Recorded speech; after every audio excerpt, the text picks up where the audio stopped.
I'm Alice, I head up sales here at STEAMhouse. Have you ever wondered why some amazing products and services struggle to grow in the market? Often it's not the actual product or service itself, it's the way in which they're being sold. This masterclass aims to help you to overcome that and grow sales for your businesses, which is really exciting. Actually, it comes from over 20 years experience that I've built up in sales and commercial roles, working for startup organisations all the way through to £50 million P&Ls. So I'm really excited to be able to share some of my lived experiences, tips, techniques, processes to help you build your confidence. The masterclass itself will include a range of things, from starting with what is selling, how do we better meet the needs of our customers, how do we create really super compelling stories that resonate with people, how do we go into business planning with a growth mindset and ensure that we're getting the optimum sales results. So these are just some of the topics that are going to be covered, all based with real life shared experience, which I'm really excited to do. By the end of the session, you will have built your confidence and have some really great toolkits to take away and grow sales for your own business.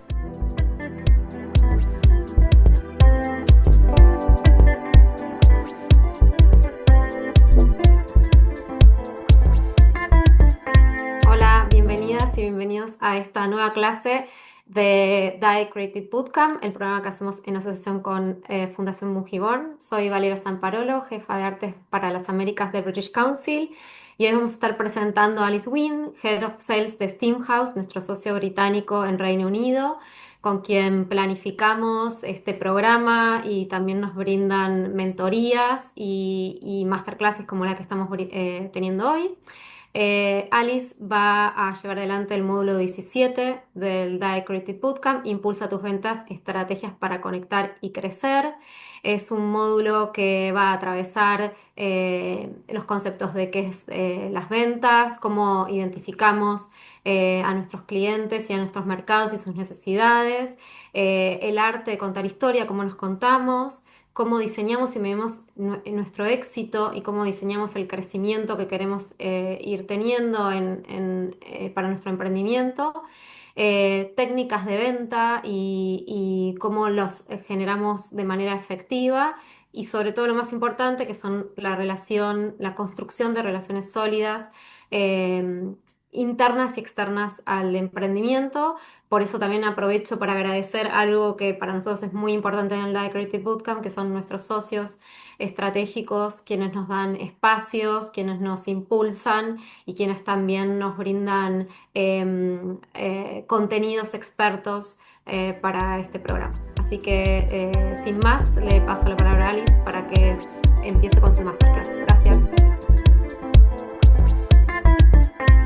Hi everybody, welcome. So this session today is going to be looking at ways that I can support you to grow your sales, and it will be looking at strategies to grow and connect within your business. So I have over 20 years of hands-on sales experience.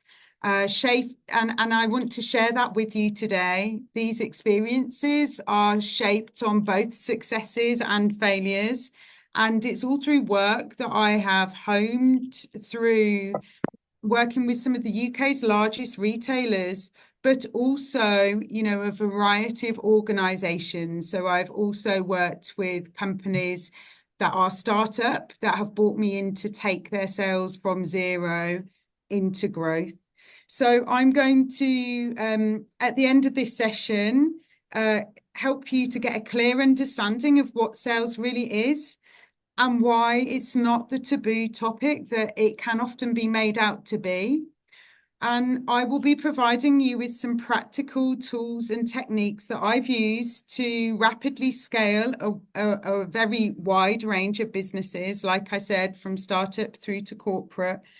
And hopefully at the end of it, you'll learn how to really embrace sales and, form really strong relationships and confidently grow your business.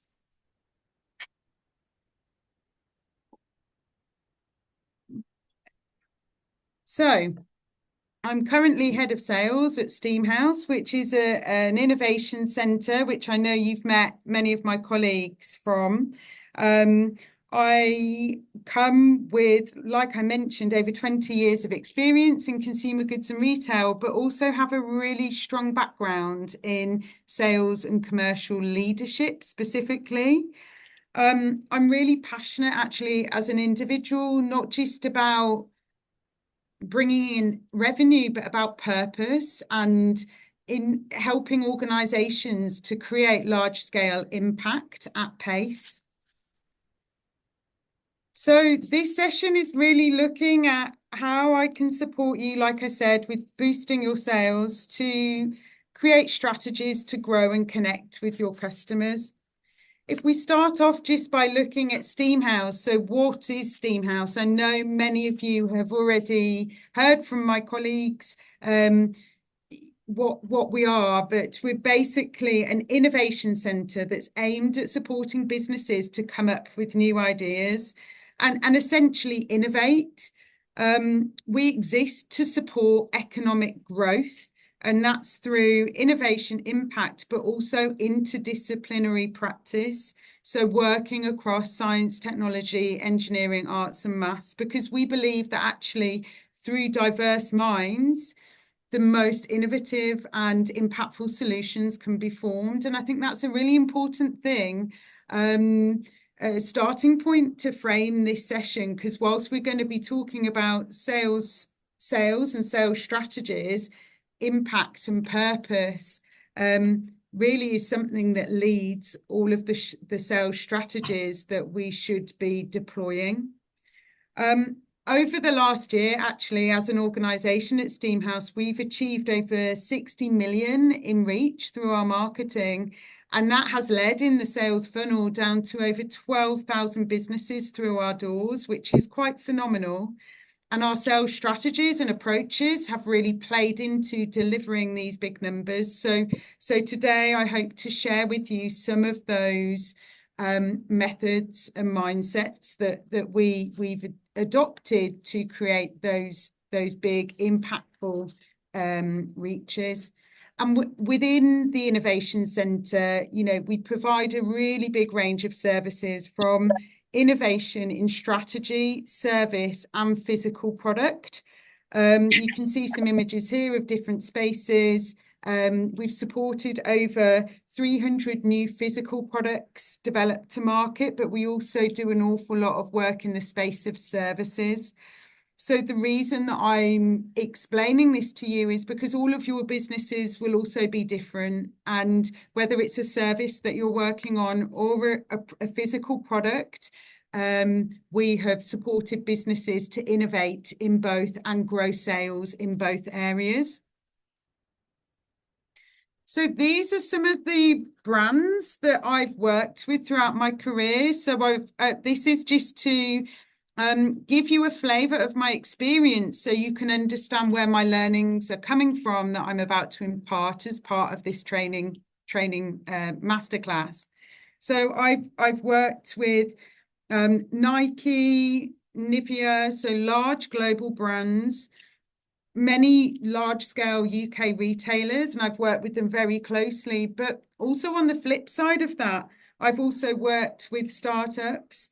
And as a passionate change maker, I also currently volunteer for Birmingham Children's Trust with the youth offending team.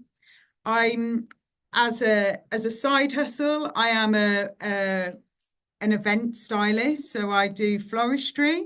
And I also am an avid fundraiser. So over the past 5 years, I've raised in my spare time over £10,000 for charity, doing various events and activities. So this is to just give you, this training session is not about me, it's about you, but this is to give you an overview of the breadth of industries, sectors, scales that I've worked with. So this session, we will be covering the following areas. So what is sales in its simplest form? How can we better understand customer needs to enable us to sell better? And how can we create really compelling stories that enable us to tap into those needs and really provide something that is meaningful for our customers. And then the last point, and I feel like this is a topic close to my own heart, is growth mindset and planning. So sales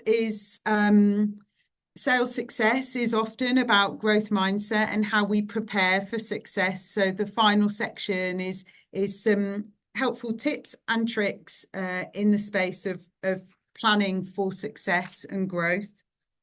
So as mentioned, I will run through the presentation today, and in the presentation there will be a number of tools that we will then do a deep dive on in our next session, which is on the 11th of June next week. So the tools presented in this presentation, we will do those tools together next week, but the purpose of this session is to give you a high-level overview of the end-to-end process. So starting with what is sales, it's often quite a taboo topic, I think, in organizations. And at its basic form, it's the proceeds a company generates from selling goods or services to customers. So effective sales strategies are really, really integral to survival, to providing the lifeblood of companies to exist. Without sales, it's very hard for us to sustain businesses. So sales is really, really an important area. It's often seen as a dirty word. That it has mixed perception, I find. Some people often don't like use of the word sales. I think salespeople have got quite a bad rap in history, but actually sales is essential for survival as a business. And so it's super important, and getting an effective sales strategy is really important for survival. So what is selling? So selling is any transaction in which money is exchanged in its most basic form. And it involves a strategic process of guiding customers through their purchasing decisions and through their journey. And really with selling, the emphasis should be on creating real value for that customer, whether it's B2B or B2C, and meeting a need. So selling is, super important in its most basic form. It should be meeting a need, so meeting a need of a customer or business. I think in the past, I've heard people use expressions like, wow, they're a great salesperson. They can sell snow to an Eskimo. In my perspective, that's deceit. That's not sales. That's selling someone something that they don't need. And what we want to do in a transaction, a selling transaction, is leave the person, the buyer, feeling contented and happy with their purchase, not that they've bought something that they've been coerced into buying. So it's really, really important that we're able to listen and identify needs in a good sales process and meet those needs. So some of you may be familiar with the sales funnel. So the sales funnel, really, if you just imagine it as a large container with all your potential customers, the funnel starts with marketing and then comes down and distills from awareness through to purchase at the bottom. And I think the thing that's most important here is the distinction between marketing and sales, because often they are seen as one of the same thing, but they are very different. Marketing is more about driving awareness and that initial brand engagement, whereas sales is a process that happens much further down the funnel when people are thinking about buying an intent and making their purchase. So there's different tools and techniques that need to be mapped out for different stages, and they're different for all businesses depending on the size and the scale. But what I would say is that having key measurables across these points in the funnel for any business and any sales strategy is really important. So as an example, here at STEAMhouse, we will measure awareness through number of inquiries per month. And then we will look at those inquiries and we will measure what the conversion rates are by different channels. And then we'll also measure what those average project values are, and having some key metrics in place that you measure and report on each month will enable you to develop your sales strategy and invest your energies in the right areas to ensure that you are getting good quality inquiries that are essentially converting to purchase at the bottom of the sales funnel. I think another really interesting point to make on this sales funnel is over the years, the role that marketing have to play in the sales funnel has changed dramatically. So marketing used to play less of a role in the customer journey from awareness through to purchase, but with things like automation and online marketing, being able to really tailor people's experiences much further up the funnel, it's basically meant that marketing can now play a much greater role in that sales funnel. And actually, the really interesting thing is, if you look at it in its most basic form, the costs for leads through marketing is a lot more cost effective in terms of ROI than direct selling. So what you want to do is ensure that you're maximizing your marketing reach and your marketing input in the top end of the funnel. So you're investing your time on the conversions at the end that are super hot leads, because they are, you know, direct sales is expensive because it takes a person to interact and engage, whereas marketing tools and techniques, you can get much bigger reach. So that's quite an interesting way to look at it. And I'd say one thing that you should do for your businesses is map out what your tools and techniques are going to be for the funnel, so you have a clear view by product area as well. So this is an interesting one, but I just wanted to emphasize here that your sales strategies and your processes, depending on how much you scale revenue and over what time, these are going to change considerably, dramatically, from being, you know, pre-revenue generation to, say, 10 million. They're going to be massively different. And there is not one silver bullet for you all that you can go away and create this cookie cutter approach with the sales strategy.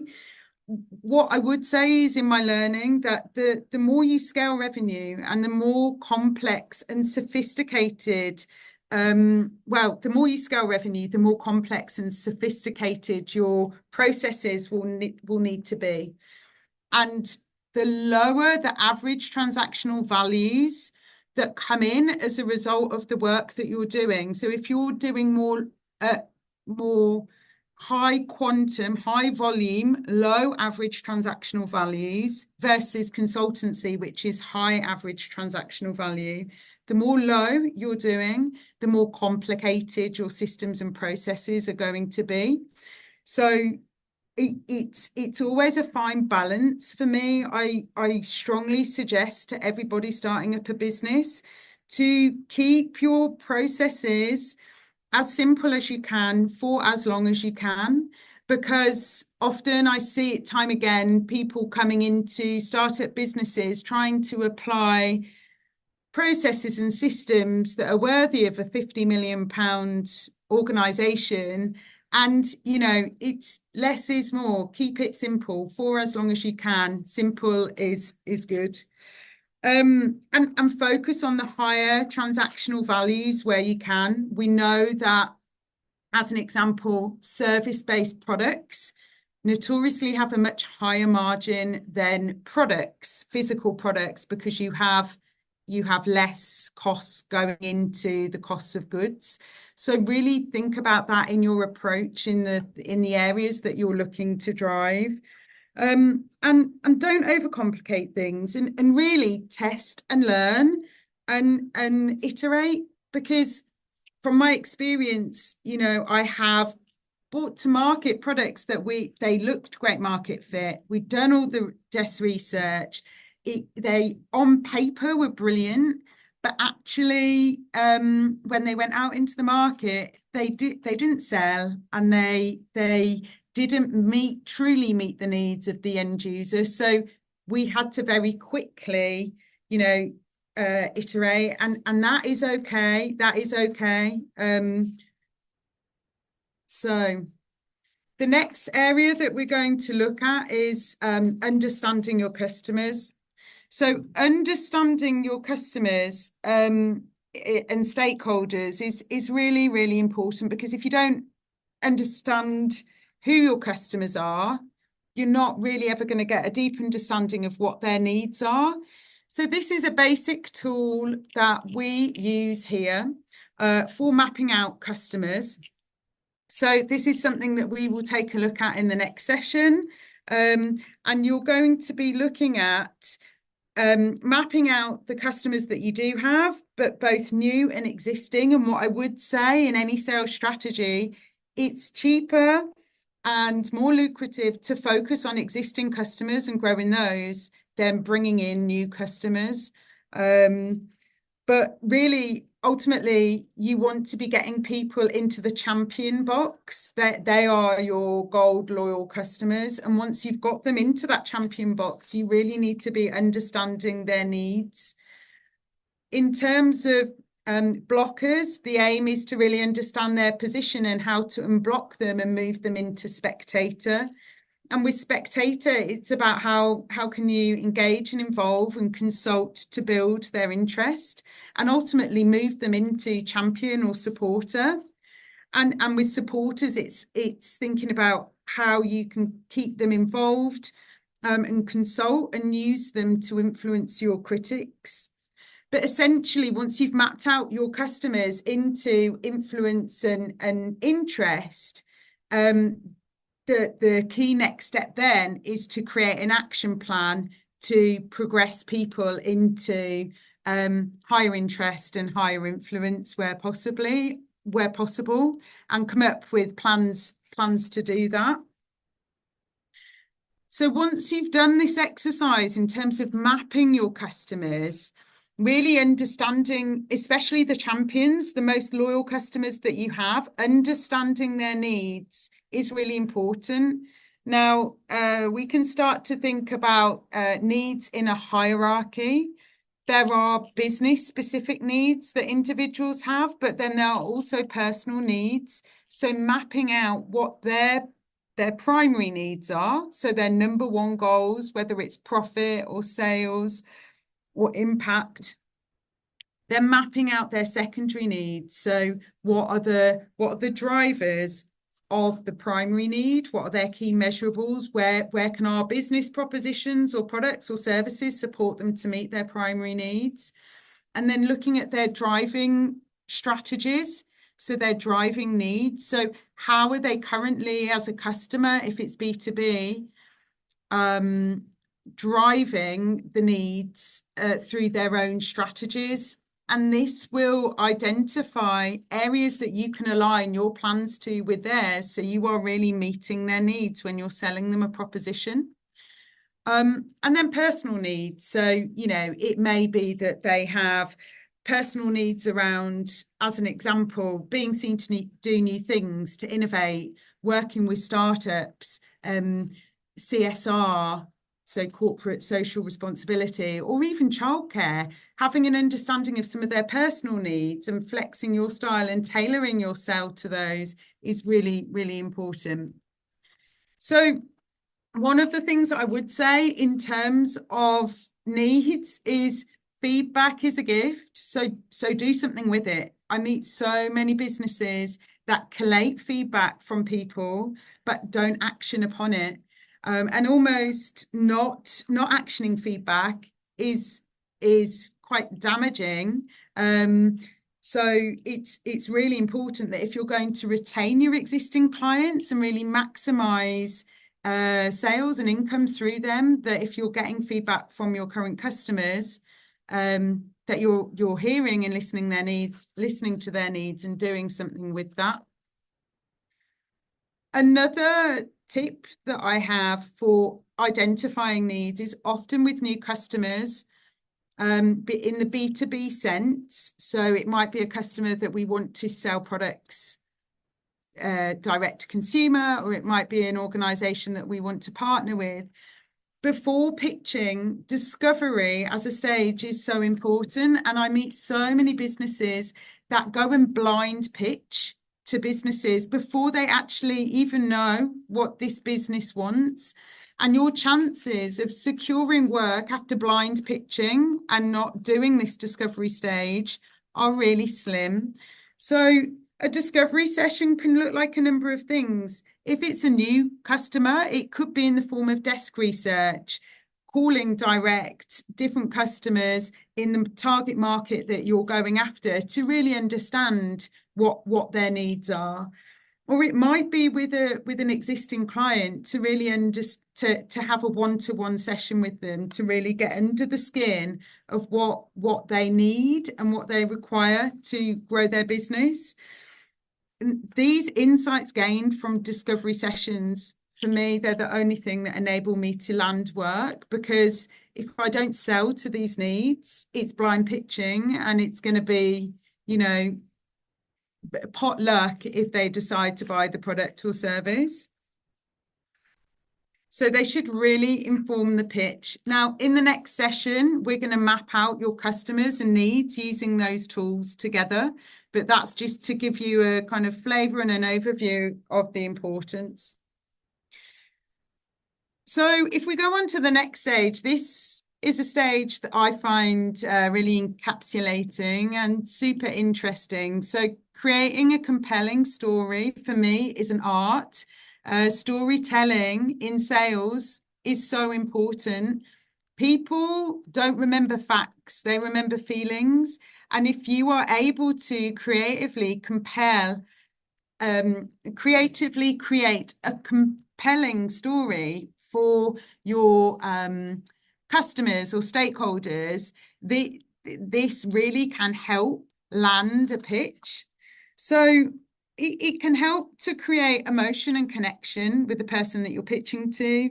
You build empathy and trust, and it can really simplify quite complex ideas. You see in a number of pitches, very complex propositions, but actually through simple storytelling, it can really be distilled and formed into something that makes a, super memorable pitch and ultimately engages and persuades your customer.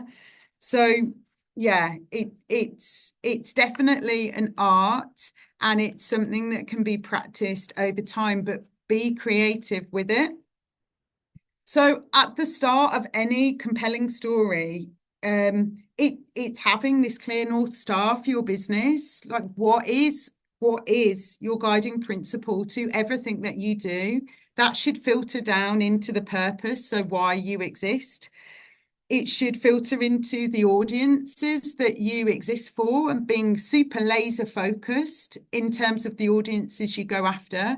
In my experience with sales, the more laser focused and targeted you can be, the more likely you will be to meet the needs of these individuals or organizations. And then the values, how you exist. And also the business model, so the products and services that go into ultimately building up to that North Star. So the sales plan should really be your climbing strategy for each layer.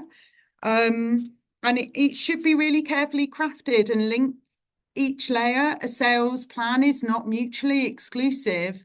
And being clear on the North Star feeding into that into all areas of your business is really, really important. So yeah, one of the tools that we will go through in the next session is getting to the heart of what you really do. So any amazing business should start with your why. Like, why do you exist? What is your North Star? And then everything else should work out from there. So your how and your what, but it all starts with a why. And there's a really good video in here. I'm not going to play it. If you're interested in this, click on the link after the presentation and have a listen to Simon's keynote on your why, your purpose, because it's really, really important. You know, if you there's so many organizations out there that are able to explain their what, and that's, you know, they know what their products and services are, but why are they doing it? They don't know, and this does not make for a sustainable business. You know, how do you explain how some companies really achieve amazing, incredible results that really defy all of the assumptions? So, like, as an example, Apple. So why year after year are they able to outperform the market when they have access to all the same kit and equipment as everybody else? Like, why? And that is, it's because they've started with their why. They have such a clear North Star. And I would say, out of everything, all the tools that you hear today, this is the most important one. And getting your why nailed on and really clear, it's by far the most important thing. But we will go through this at the next session, and I'll be excited to hear about what some of your whys are. So, yeah, like I mentioned, we'll come on to that tool at the next session.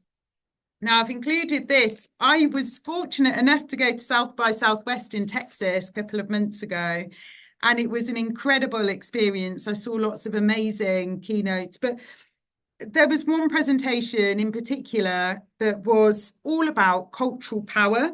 So how storytelling now can build communities, and actually how cultural power refers to brands' abilities to really tap into, shape and reflect values, norms and conversations in areas that matter to audiences. Now, if you haven't got your why, you're not going to be able to build any cultural power. But the really interesting thing is we're moving into this era where it's no longer a push mentality. Brands cannot just come out and push their brand, their whats and their hows. They have to be culturally relevant, and they have to be in spaces where they're conversations that communities are having, where communities are actively engaged and wanting to engage with the brand as part of a lifestyle piece.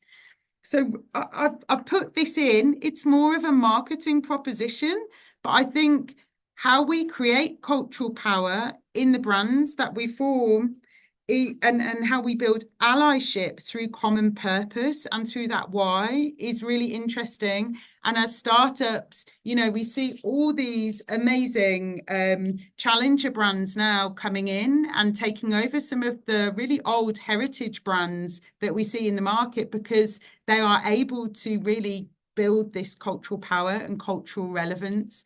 So I've seen that with a lot of your organizations, and I would say keep going and really hone your why. So here's a quick storyboard to look at how you can construct a flow of a really compelling story. So it's really simple. 3 key areas, like don't overcomplicate it, set the scene, sell the problem, and then sell the solution. Now, sometimes I quite like to do this process with post-it notes, so I can map out, you know, what's the captivating headline? How can I set the scene with some you know, market insights or stats? How can I sell the problem and the challenge and really frame it in a clear, concise way? And then listing out the proposal and the benefits that are going to meet the needs of the customer, and then closing with recaptivating them with the headline, the hook, the opening statement that links to your North Star, your why, like making sure that you top and tail it with a big captivating headline that grips them and gets them bought in is super important. So generally in any presentation, stick to 3 key messages. 3 is the magic number. It makes it really easy to understand and it adds value by keeping it super simple. I've seen loads of slide decks where there's a zillion words on one page and it's very hard to get cut through in terms of what it is you're actually looking to sell. And this is really interesting. So communication is so much more than what we say in words. Like you can see here, it's under 10%. Our words are under 10% when we're pitching. How we say it, the tone, the body language, the vibe that we bring on the day, that makes up for so much more. And actually, yeah, what we do as well takes up more. So our words are actually only a very small amount of how we communicate. And so thinking about that before you pitch your story is really important. Your body language, are you thinking about body language? Are you thinking about, what you wear on the day, the vibe that you bring, how you connect and interact with the people that you're selling to? It's really important. And the other thing is that in terms of imagery that you use in your storytelling, you can double the power of your words with an image. They have this expression, an image can speak 1,000 words, and it literally can, more so than a couple of words on a slide. Thinking about really captivating imagery in your pitch and presentations will really help to captivate and create feeling and emotion towards the presentation. What is going to make you stand off the page? So that's you really need to think about all of those other things other than just your words. So at the session next week, this is another tool that we're going to be pulling together. So we're going to be creating a pitching storyboard that looks at not just the story flow, but also the action. How do you want that person to think and feel? And what do you want them to do after the presentation, after the pitch? So come to the session next week with an example of something that you need to pitch to somebody. And we will use this tool to map that out and help you to create a compelling story that creates connection and resonance. So this is another cheeky little tip, which I quite like. I often, before I go to any pitch, I will create some very compelling questions and they're focused, open questions. So I start off by making a list of 10 reasons why this organization would say yes to my pitch. And then I will map out next to the reasons to say yes, the benefits to them. And from those reasons to say yes and the benefits to them, I will create some focused open questions that I have in my back pocket as part of the pitch that I can use to help them to convert into a sale, essentially. So here is an example of the formula. So starting with an open lead-in phrase. So an example of a focused open question here is, how important is it for you to remove single-use plastic from your range to improve your ESG goals? So this example is for, say, an organization looking to sell a replacement for single-use plastic into food services. The answer to this question is going to be, if you know that it is a benefit to them and it is their ESG goal, that they want to take on new alternatives. So it's helping the customer to come around to understanding why your product or your service is going to help them to help themselves and address their needs. This is another cheeky tip that I like to use with every meeting. I think setting out your stall before any meeting, any pitch is very, very important to quickly create understanding and clarity. I've been to so many meetings where there's no agenda and people don't set their stall out. Why are we here? What do we want to get out of the meeting? It's really important. So an example of a framework for today. So this is purpose, outcome, structure, timing. So for today's session, that would look like this. The purpose of this session is to help you boost your sales. The outcome of this session will be to provide you with tools and tips that will enable you to grow your businesses. The structure of this presentation will be looking at what sales is, how to meet customer needs, how to tell compelling stories, and also growth mindset. And the timing will be 1 hour. So setting the expectations at the start of the meeting is really, really important. And using this simple framework for each meeting can help you to shape that and give clarity. The other tip that I have for you is be curious and have fun. So I've had so many amazing networking meetings where I've gone into them with a very open mindset, and I've been curious with my questions and taken it very informally, and been interested and inquisitive. And actually, whilst I've had lots of conversations that haven't been pitch specific, they've actually led to amazing relationships and partnerships, and we've had fun at the same time. And I think having fun can help form really solid relationships.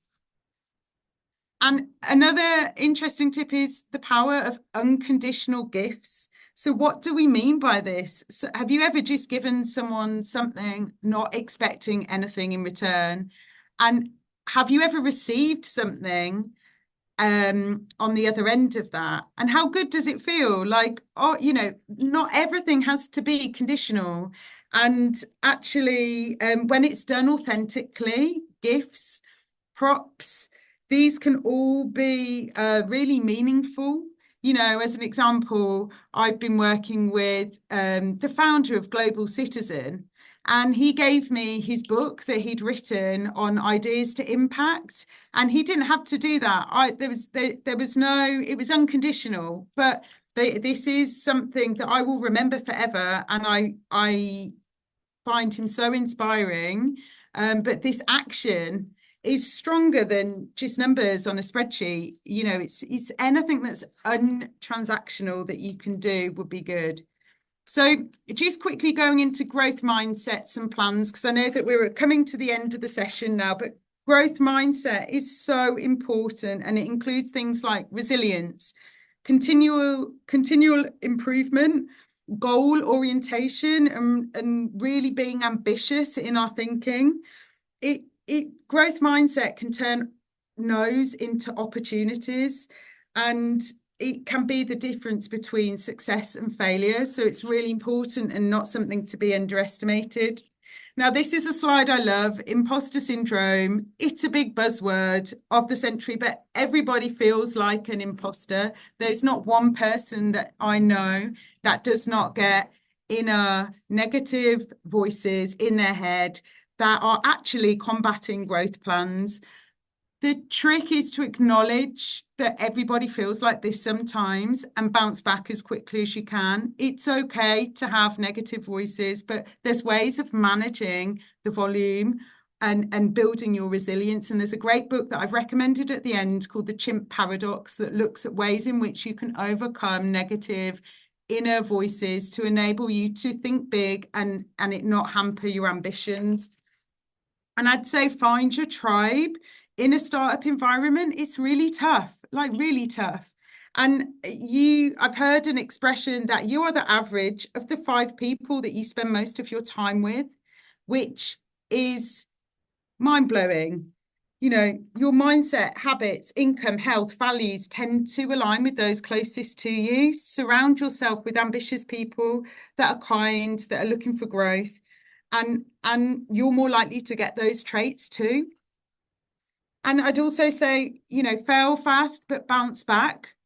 Take the learnings, though. I've often been called a worrier, but it's actually after that phase of failure that I learn the most. Take the time to pick the meat off the bones and understand the failures, because that is where the magic happens. That is where you will learn to grow and develop. often people sweep the failures under the carpet. Don't celebrate them. Really get under the skin of why you failed and what you could have done differently. And the key to growth is in there. So at the session next week, we're going to be doing this other tool that looks at new horizons. So how do you plan for growth and identify future opportunities? So that's something that we will look at in the next session. The other tip that I've got here that I say quite a lot in my practice is fewer, bigger, better. It's so easy for us to get mission creep, but being laser focused, starting with your why and going after fewer, bigger, better is so important, particularly with startups, so you don't get drowned by your work. There's only one of you essentially, right? Or two, or maybe a small team. The next area is around creating a sales target. So being disciplined with your sales targets is really important. You need an annual sales target. You need that broken down by month, and you need to look at it as being roughly right, not precisely wrong. You're a startup. You don't know exactly where it's going to land, but it's so important to have the discipline of creating the targets and then measuring monthly, and do that bottom up. So what I mean by that is looking at how many leads you bring in currently, what your average conversion rates are, and looking at historic performance. But also look top down. So what are your longer term goals? And really try and stretch yourself by looking at changes that are coming in terms of team size, investment, tools, launches, and try and phase your targets by month. And yeah, look at it monthly and adjust regularly, and don't beat yourself up if you don't hit the target. Like, you're never going to be precise with a startup.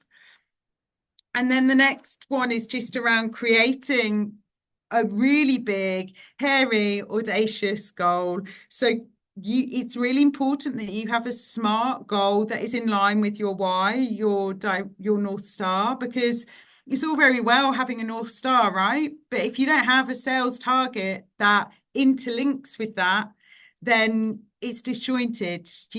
That's it. All has to interlink into that North Star, and it's got to be smart, specific, measurable, clear. You know, it can't be a vague mission. It has to be quantifiable. And so, yeah, just skipping on through, there's just a couple more slides. So another top tip is being a startup's really hard. Bringing in income's really hard. When you land big sales deals, go out and celebrate, because it's so easy to get bogged down in everything and not celebrate. It's so important to celebrate. And mourn your losses. I've had so many rejections, but only mourn them for 24 hours, because they can become all-consuming, and there's no time to spend deliberating over the what if.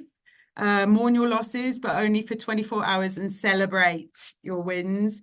And the final tip that I have for you is, like, do the right thing, be human. I'm a really big believer in gut and intuition. And, you know, if it feels wrong, if it smells wrong, it's because it is wrong. And entrepreneurs have a really big responsibility and duty of care to our planet and to our people, because you are the change makers. So I think honor your responsibilities and balance people, planet, and profit together. It's an art. It's not easy, and it's a responsibility, but it's your gift. So these are the 4 books that I've recommended to go ahead and read. So there's From Ideas to Impact by the founder of Global Citizen. If you don't know who Global Citizen are, go and look them up. They've raised £40 billion to eradicate poverty worldwide. And Michael Sheldrick is phenomenal. He looks actually at entrepreneurship with academia, industry, and policy, which is interesting for systemic change. There's Legacy, that looks at building and creating amazing performance cultures through the learnings of the All Blacks, which were an undefeatable New Zealand rugby team. This book, there's 10 key rules in there, and I live and breathe them. They're really important for performance and mindset. Then there's The Chimp Paradox. So getting rid of that inner chatter, positive thinking, a managing mindset, and then surrounded by idiots. So this book is about how you can flex your style to different people's style and get the best out of people and really understand what people's needs are. So that's everything from me for today. Thank you so much.